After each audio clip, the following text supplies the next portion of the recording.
Good evening. કેમ છો બધા? આજના મારા નવા બ્લોગમાં તમારા બધાનું સ્વાગત છે. અને આપણે તો અત્યારે સાંજના 6:45 થવા આવ્યા છે. અને આપણે રોજ રોજ તો સાંજે રસોઈમાં શું બનાવવાનું, બપોરે તો આપણે બની જાય કે ચાલો દાળ ભાત છે, શાક રોટલી છે, એવું આપણું રૂટિનમાં બપોરે તો બધું બની જાય. પણ મેઇન તો સાંજે તો શું બનાવવાનું રોજ રોજ. તો આજે તો કીધું ચાલો ધાણા ને મેથી ને બધું છે. તો આજે તો વિચાર્યું કે ચાલો આપણે આજે બેસનના પુડલા બનાવી દઈએ. એવા ફર્સ્ટ ક્લાસ મસ્ત બધો મસાલો નાખી અને સરસ એવા બેસનના પુડલા બનાવી દઈએ. તો ચાલો આપણે એની તૈયારી ચાલુ કરી દઈએ. પુડલા માટે આપણે સૌથી પહેલાં બેસન લઈ લઈશું તપેલીમાં. મેં 2 વાટકી જેટલું બેસન લીધું છે.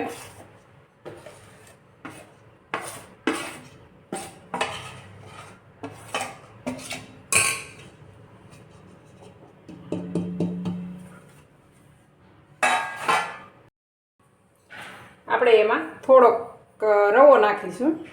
રવો નાખીશું એટલે રવાથી સરસ ક્રિસ્પી પુડલા થશે. અને થોડુંક નાખશું ચટણી, હળદર નાખશું, ધાણા જીરું થોડુંક, અને આપણે ટેસ્ટ પ્રમાણે મીઠું, થોડીક હિંગ નાખીશું અને નાખશું થોડાક અજમા.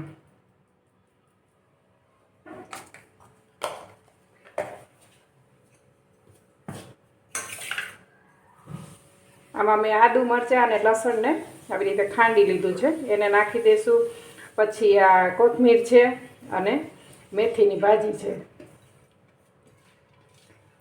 તમારે પાલકની ભાજી નાખવી હોય તો એ પણ નખાય. એને આપણે સારી રીતે પહેલાં મસાલાને આ બધા સૂકા મસાલાને આવી રીતે મિક્સ કરી લઈશું.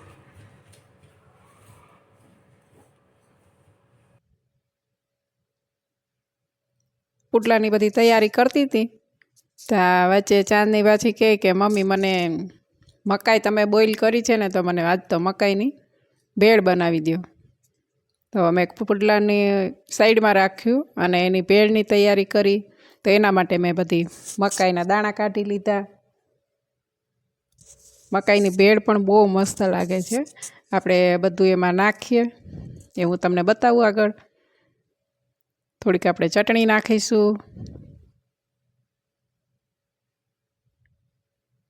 પછી ટેસ્ટ પ્રમાણે મીઠું નાખીશું,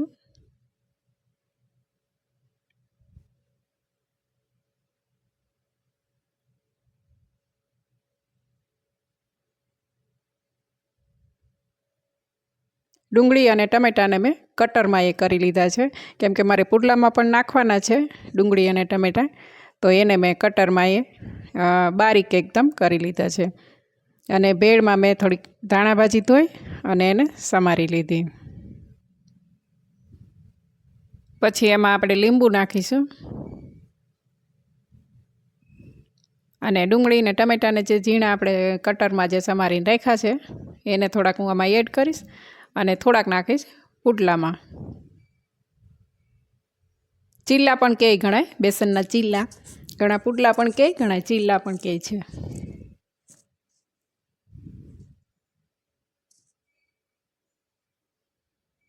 અને ભેળમાં નાખીશું થોડોક ચાટ મસાલો, કેમ કે ચાટ મસાલા વગર તો ભેળમાં મજા ન આવે. તો મેં નાખી દીધો થોડોક ચાટ મસાલો અને હવે એને સરસ એવી મિક્સ કરી લઈશું.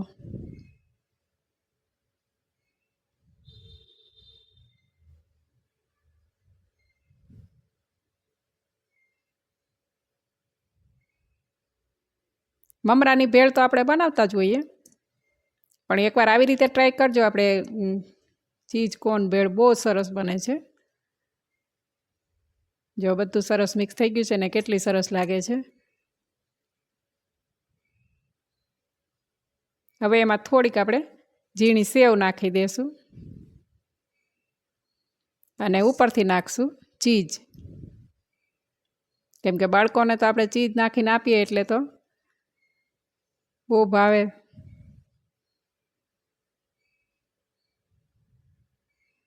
પણ ખરેખર આ ચીઝ કોર્ન ભેળ એટલી ટેસ્ટમાં એટલી સરસ લાગે છે કે છોકરાઓને આપીશું ને તો એમ કહેશે કે મમ્મી હજી એક મકાઈની બનાવી દે, 2 મકાઈની ભેળ ખાઈ લેશે, એટલી સરસ ટેસ્ટમાં લાગે છે. આપણી ભેળ થઈ ગઈ છે રેડી. અને આપણે જે બેસનના ચીલા જે બનાવવાના છે પુડલા, તો એની આપણે પાછું તૈયારી ચાલુ કરી દઈ. એમાં પાણી નાખી અને એને આપણે સરસ એવું મિક્સ કરી દઈશું.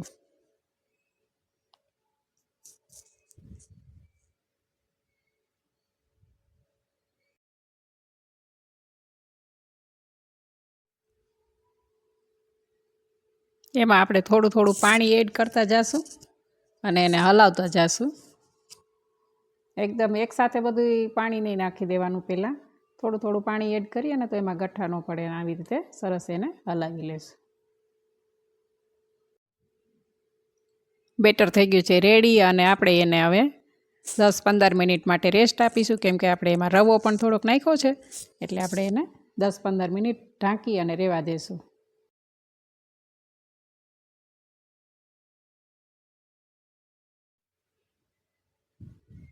પુડલા માટેનું મિશ્રણ જે બનાવ્યું હતું એને મેં 10-15 મિનિટ માટે રેસ્ટ આપ્યો અને હવે મેં પુડલા બનાવવાનું ચાલુ કરી દીધું.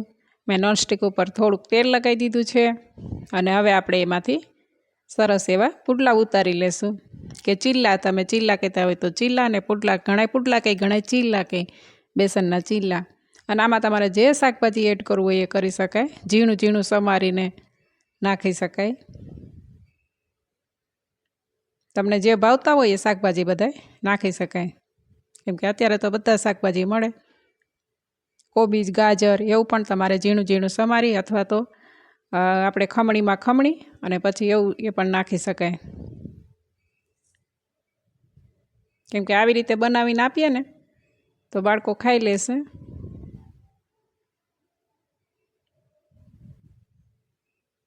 હવે આપણે આવી રીતે બધા પુડલા ઉતારી લેશું.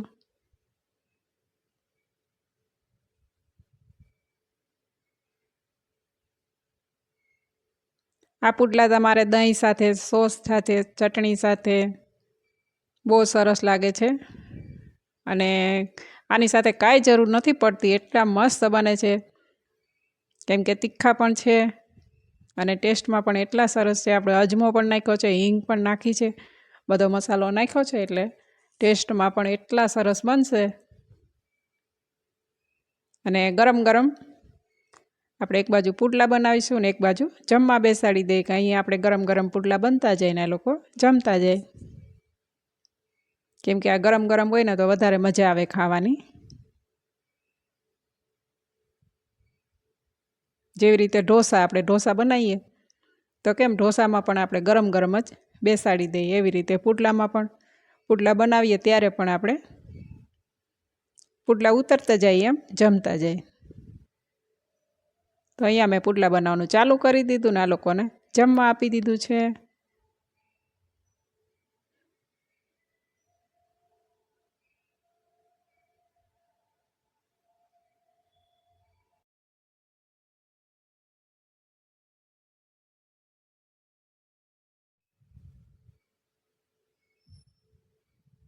આવી રીતે આપણે બધા ગરમ ગરમ પુડલા ઉતારી લેશું. કેમ કે આ પુડલા તો ગરમ ગરમ હોય તો જ ખાવાની મજા આવે.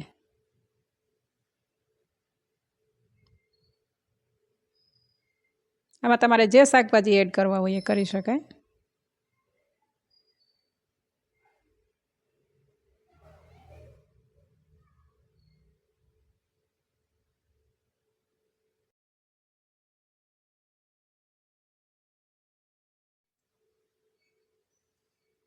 અહીંયા રાજકોટની બાજુમાં મહિકા ગામ છે, તો ત્યાંના પુડલા વખણાય છે. ઘણા મહિકાના પુડલા ખાવા માટે જાય છે કે ચાલો આજે મહિકાના પુડલા ખાવા જાય. ખબર નહીં મહિકાના પુડલા કેવા આવતા હશે, અમે તો હજી ખાધા નથી. અમે રાજકોટ રહીએ છીએ પણ અમે મહિકાના પુડલા નથી ખાધા.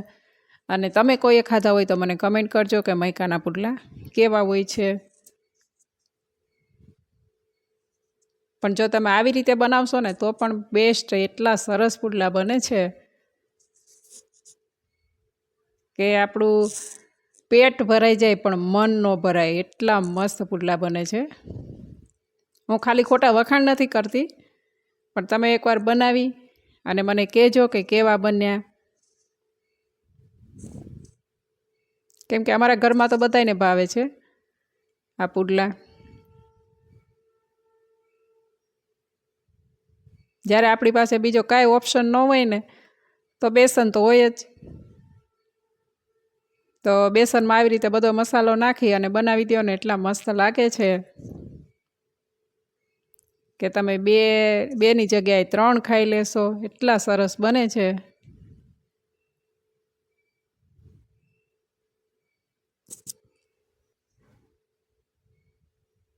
જો હું તમને નજીકથી બતાવું, જો કેવી સરસ એમાં જાળી પણ પડે છે. એકદમ જાળીવાળા પુડલા થાય છે સરસ. ઢોસામાં જેવી જાળી પડે ને એવી જ જાળી પડે છે આમાં. આમાં મેં બીજું કાંઈ નથી નાખ્યું, સોડા કે એવું કાંઈ નાખવાની જરૂર નથી પડતી. આ બધો મસાલો કરીને બનાવીને એટલે સરસ જાળીવાળા પુડલા થાય છે. તો આવી રીતે તમે ચોક્કસ ટ્રાય કરજો. અને આજનો મારો બ્લોગ તમને કેવો લાગ્યો? સારો લાગ્યો હોય તો લાઈક, શેર અને સબસ્ક્રાઈબ કરવાનું ના ભૂલશો.